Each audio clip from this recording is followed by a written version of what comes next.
paving the way for SMEs towards a net zero pathway or net zero pathways. Do please join me on the platform and take very much the spirit from what we've heard from Helen and Nick. Is Andrea? Good, excellent. Let me introduce them. Andrea Blackman, who is Global Head of ESG Solutions at Moody's. Secondly, Mike Train. Mike, good, you're there. Just want to... I did have one experience where people came onto the platform and actually they come on for the wrong panel. Not here, but elsewhere. So that's why I always ask the question. Mike Train, who is Senior Vice President and Chief Sustainability Officer for Emerson. Thirdly, Lauren Smart. Welcome, Lauren. Chief Commercial Officer for S&P Global Sustainable. Hannah Loke, who's Climate Action Manager for WPCSD, World Business Council for Sustainable Development, and Andy Kerr, you're around the other way, UK and Ireland Director for Climate Cake. Well, welcome to all of you. We've got 40 minutes. Do please send your thoughts. SMEs tend to be just shoved to one side, and I was talking to Nigel Topping about this when I was doing something in Nature's newsroom last week, and he said, we still haven't really got our focus on the scale, the enormity, and the necessity of handling the challenge for SMEs. So can I ask each of you to just lay out what you see as the main challenge for handling SMEs, particularly if there are 400 million out there of very different sizes. So Andrea, why don't I come to you first? Thank you, and thank you for inviting me here today to join the panel. I thought listening to the previous panel was very interesting. SMEs are critical if we're going to transition to net zero. Of the 400 million companies globally, 90% are SMEs, and they employ 50% of people. If you move to the emerging markets, SMEs account for about 40% of the recorded economy, and that's much higher if you look at the informal economy. So they are critical if we're going to successfully achieve this transition, and certainly for the large multinational corporations, financial institutions in the forms of banks and insurers, they need to bring SMEs along in order to achieve their goals. So if we're going to achieve sustainability, we have to include the SMEs. But just to be clear, do you think that's understood and accepted, what you've just said? I'm not sure it is completely understood. I think there are certain corporates who do get it. And I can give you an example. So Moody's Corporation itself has been focusing on how do we transition to net zero. And we're not a high emitting sector, really. But one of the things that we decided that we were going to do was make a commitment that by 2026, 60% of our suppliers would be reporting science-based targets. So how are we going to do that? We have to engage. First of all, we have to understand what they disclose today, and disclosure rates in small, medium enterprise are really, really low. And I think part of the problem that it gets pushed to the side is because no one really knows where to start. But at Moody's, we've made the commitment, and now we're going to figure out what the state of our different customers are, and then we're going to engage with them and work with them to make sure that we get there together. Hannah, can I come to you? World Business Council, you represent 200 big companies. You've got 200 members, a combined value of 8.5 trillion. How much do you at the World Business Council, and it's been fascinating watching this for the last 20 years, concern yourself as well about the SMEs? Well, it's great to be here today, and hi to all my fellow panelists. I think I'd start by saying that at WBCSD, we obviously represent large multinational companies.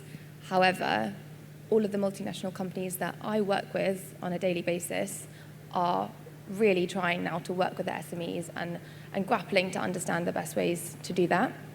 And I think in answer to your first question, when we think about the biggest challenge when it comes to SMEs, I think it's because the space is so fragmented. So you have all sectors, all maturity stages for companies that needs to be addressed when you're thinking about tackling this issue. So it's a huge one, and at the moment we see leading companies, so we represent the most ambitious companies in the space, and they are already creating their own platforms to work with SMEs, and obviously there's a long way to go, but I see the intention is there, and I'd love to share more on how we plan to do that as well. But you represent 19 million employees, your members. The reason I'm pressing this is how much have they really turned a big corner, realizing that they can't get away with ignoring the SMEs? I think it's a good question, and it's really hard to generalize across all of the members. But I could say, for example, when we work with any of the companies that we do, they have hundreds of thousands of suppliers.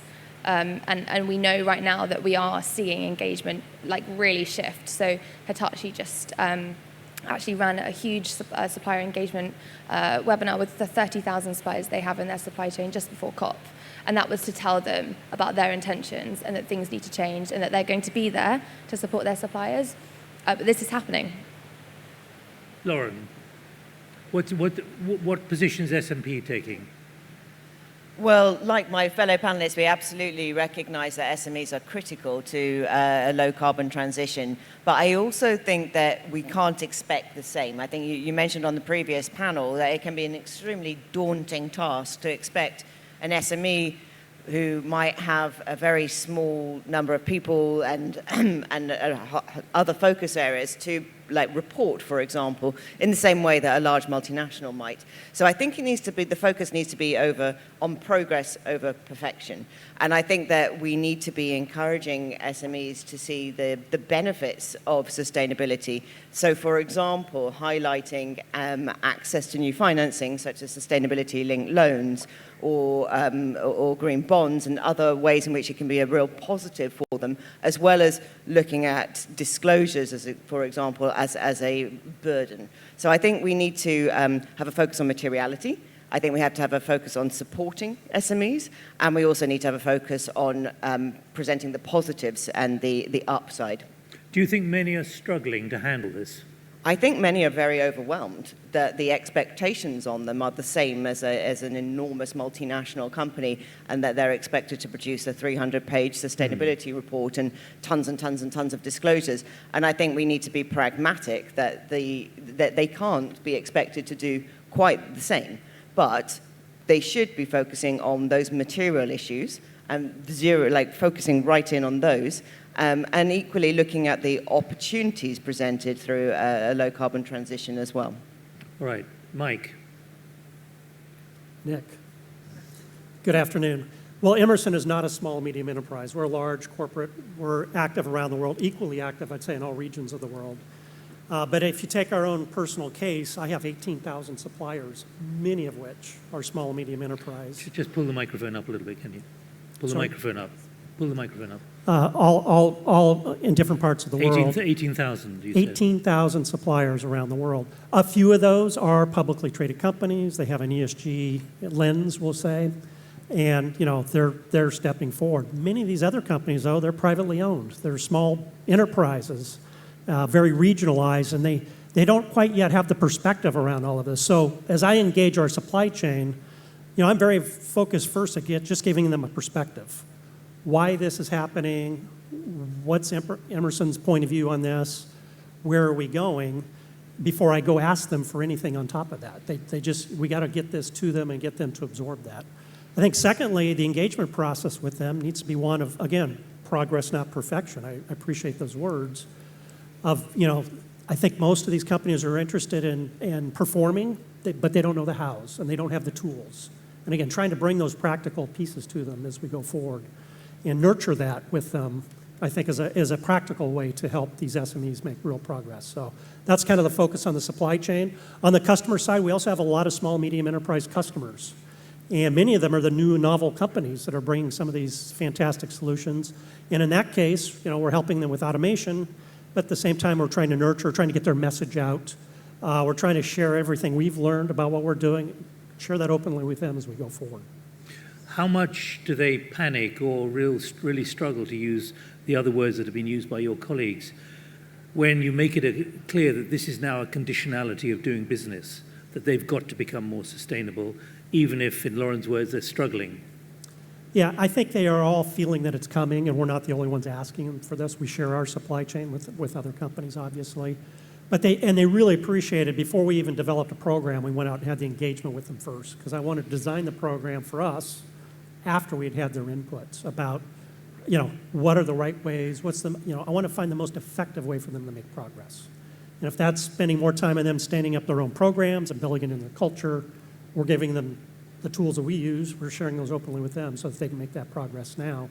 And then we'll eventually get to the metrics and the measurements and all of the things that we'd like to interconnect with going forward. All right, I've got a question here. Andy, I'm going to come to you in a moment. Can you provide examples of how companies are supporting SME suppliers in practical terms from Marissa Sanchez? Think about that. I'd like some examples, please, Andy. So I think one of the first things to say is I think we have to be careful not to treat SMEs as a single entity, a block, because they're very, very different, and you have to understand the different context. There are those that are very comfortable operating in their market, and we essentially, the only way to influence them will be, whether it's regulatory pressure or whether it's supply chain pressure, by influencing from the big companies, that we will see changes. But there is another group that we are seeing a great deal of at the moment, which are the market shaping ones. At Climate Kit, we've supported about 4,000 companies early stage companies over the last 10 years. And what we've done is help them take them to market. I think from our perspective, we've changed now from simply trying to take them to investors to saying how can they be working much more closely with the major corporates, with the cities and regions, and actually help shape the market, because they are a phenomenal source of ideas in this space for changing the way in which we're approaching some of these big challenges. So I think we do need to just distinguish between, if you like, the market, that those who are, as you said yourself, mostly worried about their cash flow in 6 months' time or 3 months' time, and will follow where that market goes, and those who are essentially trying to break the market and make new markets. And we do need to just treat them a little differently. What kind of description should we use? I mean, SME is just a convenient thing. We all know what we're talking about, everything from 2 to 200 or 2,000 maybe. I mean, the language that we're hearing across in the blue zone, just across the river, is about transformation. So doing business as usual is not the way forward. So we are looking for those SMEs who are genuinely trying to bring transformative products and services, and they are not usually the ones that will be able to scale them. The ones that will be able to scale them are the big corporates who will be buying them or taking those ideas and scaling them. So I think we just need to treat the market makers, the market shapers, a little different from, say, the supply chain players who we can influence, we can push, and we can get them to change slowly. Nick had a couple of examples. Andrea, any one of you who's got examples of what can be done and the kind of difficulty and confliction that there is within companies about how to handle this? Andrea, do you want to come in? Yeah, I mean, one of the things that I hope you can all hear, by the way, with the rain Can now. you hear? I'm usually pretty loud. Yeah, good. One of the things that we are doing is we're using predictive analytics. So we take established data sets and we use that and we look at the industry and we look at the jurisdiction and we look at the size of the company to start to predict what their likely performance will be.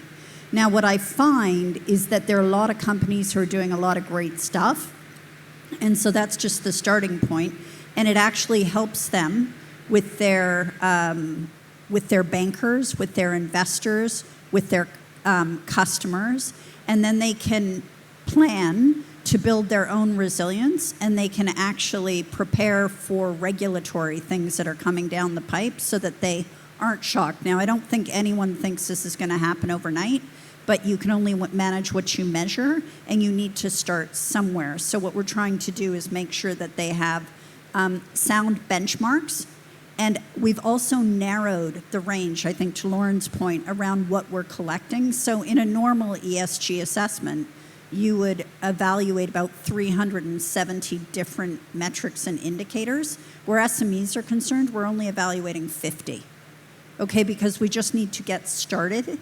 And I think then they will realize, in many instances, a pleasant surprise that they're actually doing a lot of the right things for the right reasons.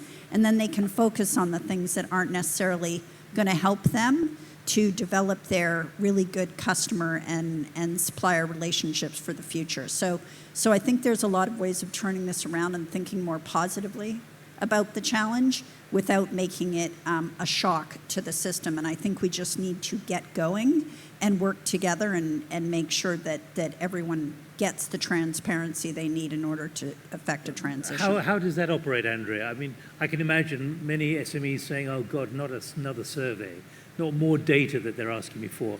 I've got to get on and run my business. Sure. So we don't actually need the SMEs to engage because we have statistically relevant data sets that we use to do the predictions in the first place. From our models, the truth is size matters. So the larger the corporate, the more likely they are to score better for their sector. And then following that, it's sector, of course. If you're in a brown industry, you're in a brown industry. And then, of course, there's jurisdiction and location, and physical risk can have an important impact on that. What we then do is we work with financial institutions and large corporates who can screen their suppliers, or they can screen their asset portfolios, and then they can focus on where their exposures reside, either by sector or by geography. And then they can start to narrow down where they're going to engage, because I think the challenge is one for everybody because there are so many suppliers. You don't want to go after 18,000 at once. There's no way you're going to be successful doing that. And so what we do is we help people to start narrowing and focusing what they're going to do and why they're going to do it and the things that they need to really concentrate on. Hannah, let me press you to drill down a bit more on what you were saying earlier about the relationship, particularly from the big corporates, your 200 members, and how they're doing it. Obviously, you don't know everything that's going on, but give us a picture of the kind of trend that there is and why they want to do it and how they're doing it and the way it's being received. Sure. So I think I should probably start by saying I've just released a report with PwC that focuses on how multinationals should incentivize decarbonisation in their supply chain. So I did research with 10 multinationals, range of sectors, and we reviewed all the different mechanisms and levers that can be pulled to decarbonise supply chains. So one of the main takeouts from that is that currently multinationals aren't focusing on they're not wanting to penalise SMEs in their supply chain. They're actually wanting to focus on the positive, rewarding performance area at the moment. So how we are working with SMEs to provide preferential payment terms, how we providing loans with beneficial interest rates if targets are met. So there's this whole realm of actually very positive ways that you can work with your supply chain. And then, of course, capability building plays a huge part of that. So how do we work with all of our suppliers globally, and climate literacy ranging just so vastly within supply chains? How do we work with them to educate on some of the really the principles that some of us might have learned at university who others didn't have the privilege to go through? So we need to start from scratch when it comes to capability building. And we need to work, and the trend we're seeing at the moment is that there's a huge space and opportunity for positive interactions. And we see many of the businesses that I'm working with have built their own platforms where they're bringing in all their suppliers, rewarding the performance, giving them recognition if targets are being met, and trying to collaborate. Is this seen as an undesirable cost they'd prefer to avoid, or is it seen as something which is now vital and central to the new direction of travel? I think it comes down to market. So depending on your product, if you've got a monopoly in a certain region of the world and someone comes along to you and says, look, you're going to have to change your energy, you need to be more energy efficient, and you think, oh, that's an extra cost, and actually I have 10 other companies that are taking my products and I don't need to do this right now, then that plays a huge role. However, if your product and service that you're selling, if you've got, there's loads of other players delivering that, then actually having a lower carbon footprint and decarbonising becomes a competitive advantage. So it comes completely down to the product or service. Mike's nodding agreement. Is it? No, I thought I heard someone talking from the back. Lauren, just picking up on what S&P's view is on this with examples. I mean, here's another question from Pradeep and Matthew. How can SMEs de-risk themselves from being dependent on a major corporation? And how will SMEs be able to face competition from future giant suppliers? I'm putting this into the mix so you can answer in the way you want. But again, picking up on that point about drilling down into the new relationship and the new relationship between the big companies and the smaller companies in the way that we've heard from Mike. Yes, I think there are a couple of interesting aspects here. So one which has been touched on is the need, in terms of being in the supply chain of a large multinational, you will have to start to report and disclose on key material ESG issues. I think a big challenge for a lot of SMEs is where to start, though, and we touched on this earlier, but focusing on the material, I think, is a critical area. So we have a risk atlas which looks at different industries by geography and identifies the key ESG issues that are relevant. And I think that's a good, quick and easy starting point to identify what you should focus on. But also, regulation is evolving in different parts of the world, which means that it will help to coalesce around certain key metrics that should be reported on. So SFDR, for example, is a good starting place for an SME that doesn't need to report but wants to get ahead of the curve to begin to start reporting on those indicators, because it's very, very likely that in due course those indicators will become part of the requirement for completing supplier surveys as part of being part of the supply chain of a large multinational. One of the points you made in our pre-discussion was about depth versus breadth. Now, help us understand what you mean by that. Yes, so this is really zoning in on the materiality issue. I think if you have, we could ask an SME to report on 500 different indicators to give us an ESG score, but actually it's probably much more pragmatic that they focus in on maybe the handful of key issues and they really understand those issues. And some will be risk focused, so where are the particular exposures to risk through their own supply chains, through their markets, and also what is their impact. So what could their positive impact be on the world? Can their products and services tap into that? Can they evolve their business models? Can they be disruptive in a positive way? And so I think that really when we talk about depth versus breadth, it's a focus on helping SMEs to understand the most material issues so that they can then really turn that into a positive advantage and go deep on what matters rather than reporting for reporting's sake. Andy?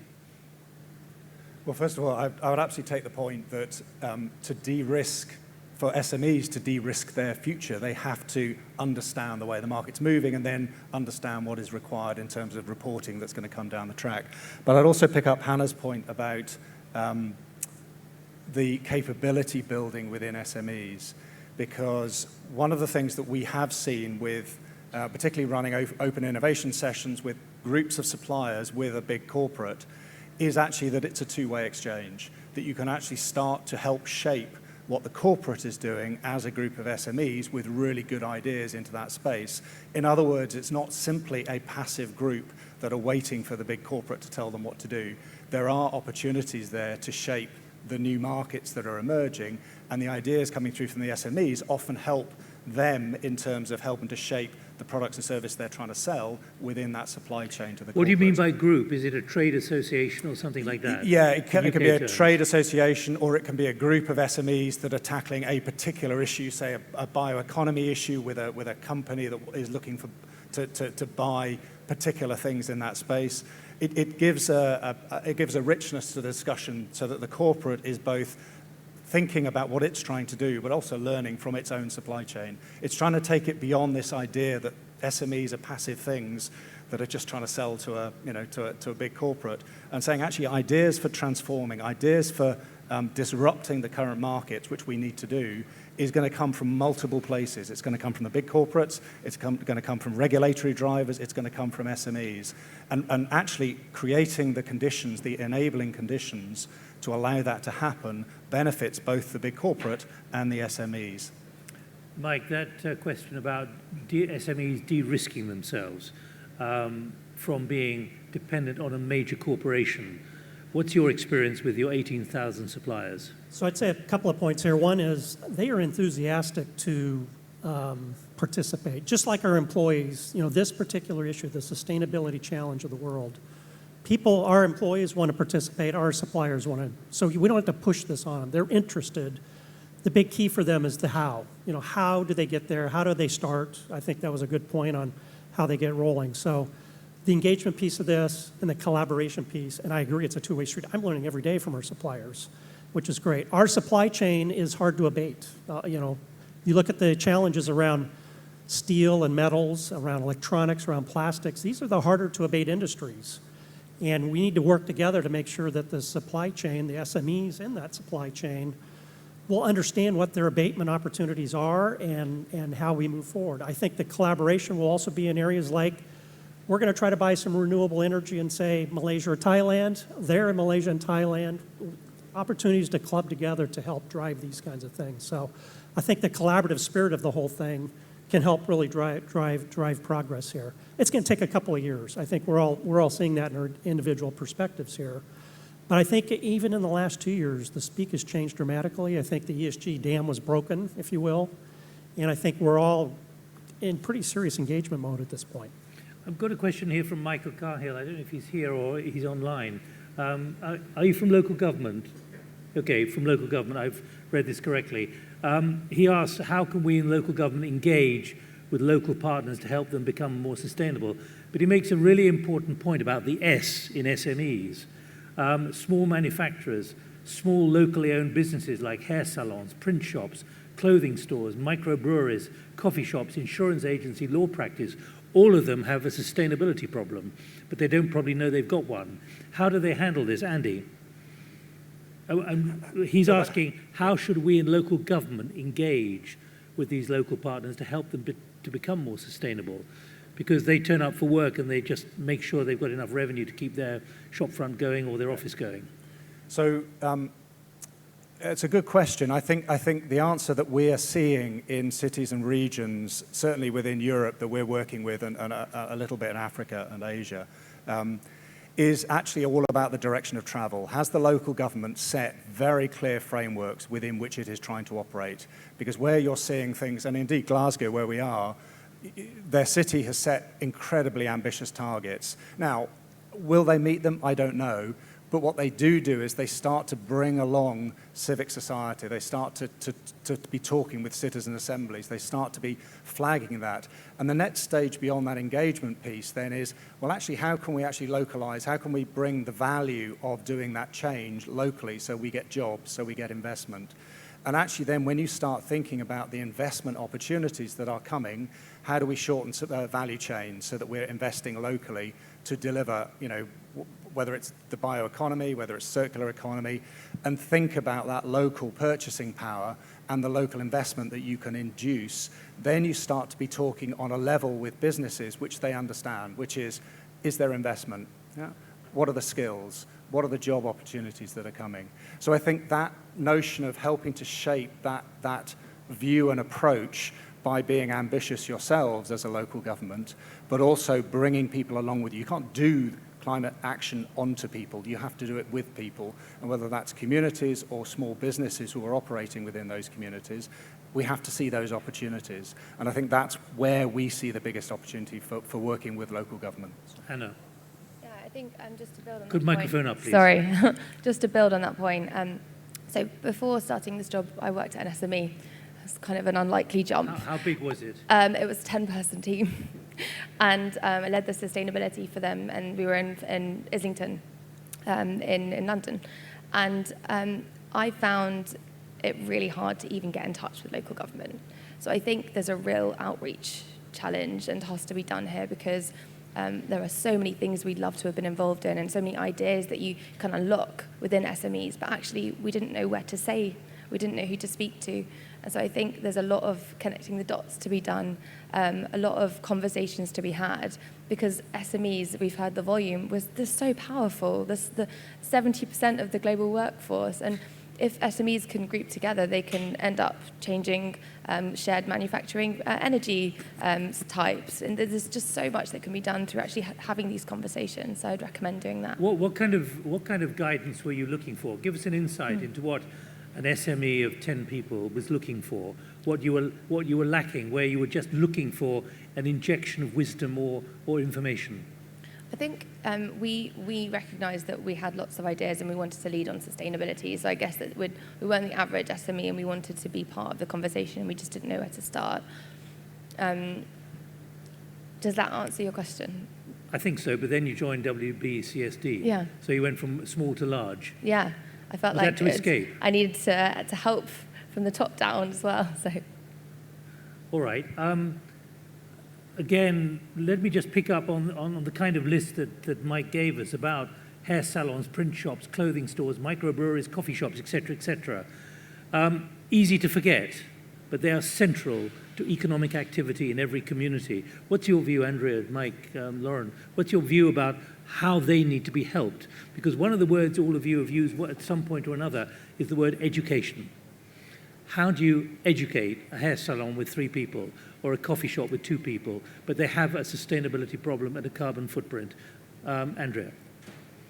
Yeah, I mean, it's really hard.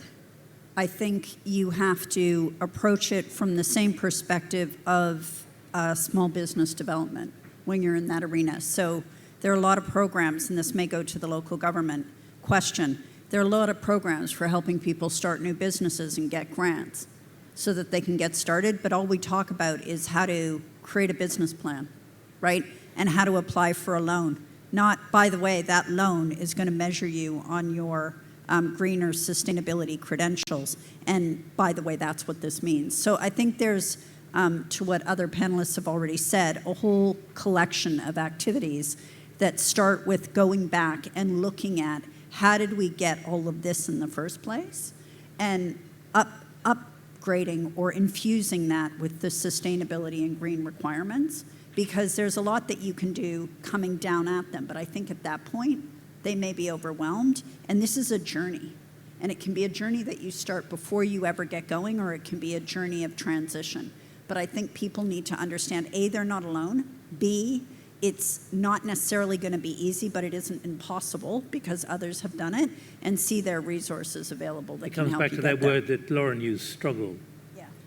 Yeah, it strikes me that there are a couple of clear areas where there can be support. So on the local government side, there needs to be proactive action from local government. I think that there needs to be information provided about what grants and loans are available in terms of clean energy, as an example, but also networks, because if you could bring together all of those hairdressers in the region to talk about the issues with chemicals in their products or the particularly pertinent issues that are relevant to them, then you can really begin to drive change. But it probably is much, much more meaningful if it's done on an industry, local industry level.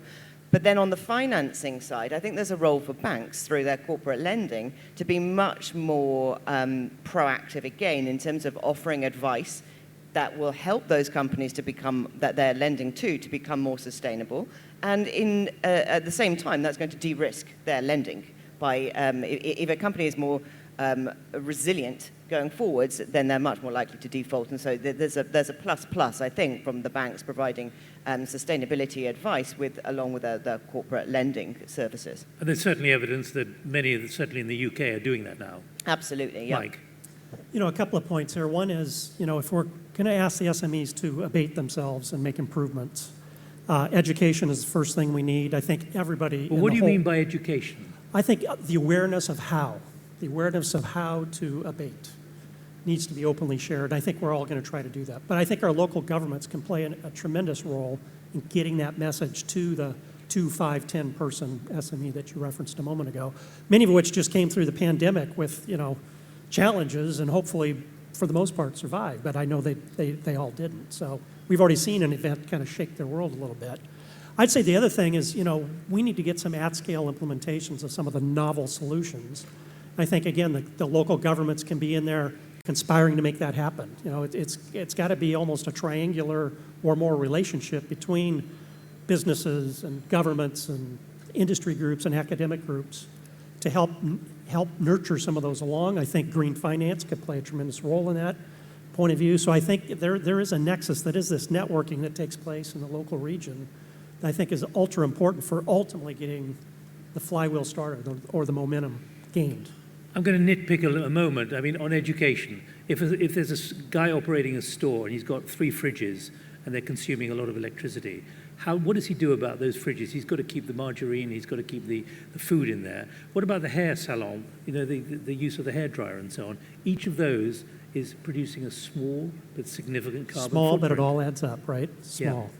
So How do you educate them about what to do? take our convenience store example with some compressors in it, something we know and we touch in our business, right? So those are consuming electricity. They're of a certain efficiency, probably dated, just in terms of where they've come from.